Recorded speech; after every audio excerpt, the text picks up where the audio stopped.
Are you working super hard, trying to keep up with your to-do list and all the tasks that you have on your plate, only to push yourself for deadlines and at the end of the day collapse exhausted into bed and still have a million things left to do at the end of the day? If so, this week's episode is for you. I'm Siobhan Barnes, founder of the Neon Life Society, and this week I want to talk to you about the counterintuitive secret to getting more done in less time.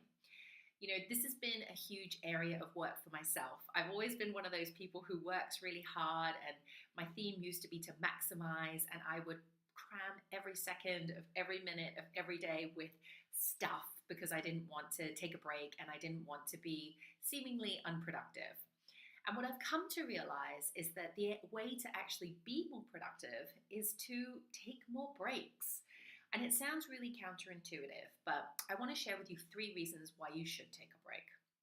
Number 1, when you take more breaks, you actually retain more information.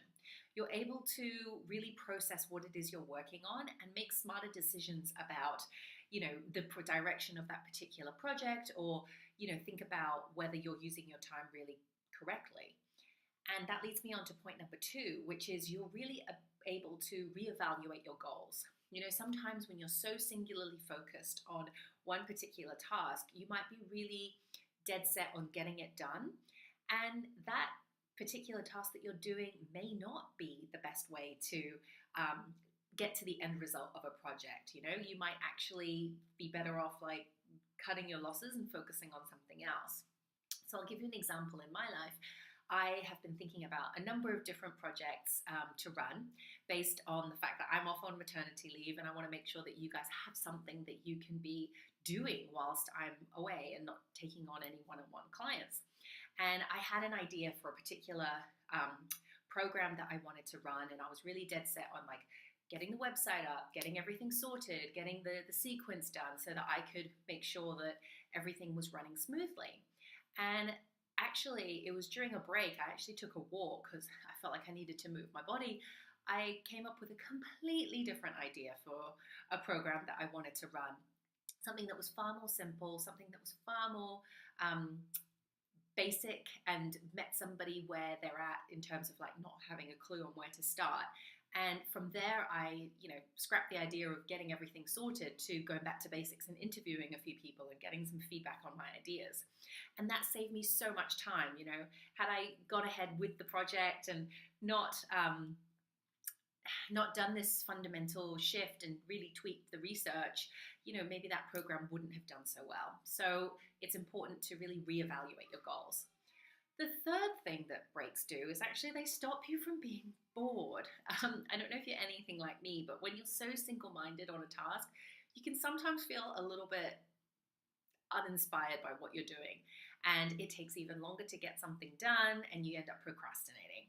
So taking a break can just give you that little quick buzz of energy, whether you take a stretch break or you go for a walk like I did in my example, or you just simply journal or dance or sing or do something little random that gives you that energy back into your body. It can really help so you're not staying in that stuck state. So here's my recommendation. If you're new to taking breaks and you think, Siobhan, I just got too much to do, I can't afford to take a break, I invite you to give it a try. Just for the following week, have a think about how you can incorporate more breaks into your work. And if you haven't heard of this technique, I want to share it with you and you can give it a try. Now, this is called the Pomodoro Technique. And if you've heard it before, then here's a little refresher. The idea is that you work for 25 minutes of solid work time, and then you set your timer for a 5-minute break. And then you repeat the cycle, do 25 minutes of work, 5-minute break. And the idea is that because you're only working for 25 minutes and you only have that time to focus, it almost like tricks your brain to thinking, okay, it's 25 minutes, I'm going to make the most of it. I'm not going to check Facebook, I'm not going to check my phone, I'm just going to do what's in front of me.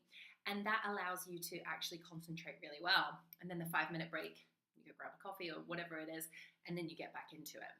And so it can seem really counterintuitive, but I really want you to give it a try. And if you're wondering why is it called the Pomodoro Technique, it's really based on one of those tomato timers that you can sometimes see at the shop. So Google it, have a look. I'll put a link in the description below, and try this technique. I invite you to take more breaks. I invite you to work smarter, not harder. And I want to hear how it goes for you. And I wish you all the best with this new technique over the next week, and a beautiful, beautiful week.